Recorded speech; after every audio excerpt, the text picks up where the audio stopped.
আল্লাহু আকবার, আল্লাহু আকবার, আল্লাহু আকবার, লা ইলাহা ইল্লাল্লাহ, আল্লাহু আকবার, আল্লাহু আকবার, ওয়ালিল্লাহিল হামদ। দূরে কাছে, দেশে বিদেশে সকলকে ঈদ মোবারক। তাকাব্বালাল্লাহু মিন্না ওয়া মিনকুম সালেহ আল আমাল।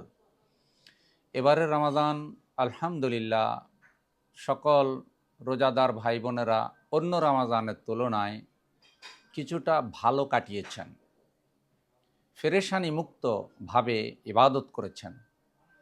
তবে যারা জুলুম নির্যাতনের শিকার হয়েছেন, যারা আপনজন হারিয়েছেন, তাদের জন্য কিছুটা কষ্টের।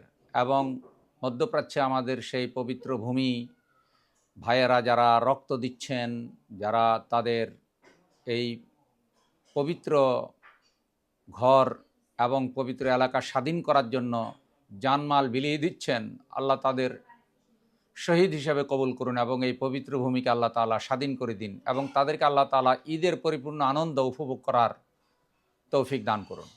আল্লাহর বড়ত্ব, আল্লাহর কর্তৃত্ব, আল্লাহর আইন কানুন প্রতিষ্ঠার মাধ্যমেই তাকবীরের ফায়দা নিহিত রয়েছে।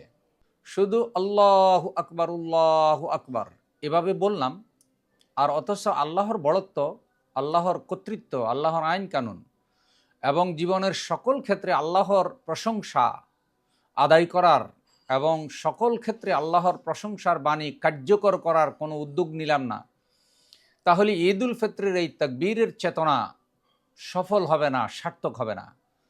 তাই আসুন আল্লাহ প্রদত্ত জীবন বিধান জীবনের সকল ক্ষেত্রে গ্রহণ করার মাধ্যমে আল্লাহর বড়ত্ব এবং আল্লাহর প্রশংসা আদায় করার এবং মাহে রমজানের পরিপূর্ণ তাৎপর্য হাসিল করার, শিক্ষা গ্রহণ করার আল্লাহ তৌফিক দান করুন। প্রত্যেকের ঘরে আল্লাহ তাআলা রাহমা বারাকা দিয়ে ভরপুর করে দিন, আমিন। ওয়াসসালামু আলাইকুম ওয়া রাহমাতুল্লাহ।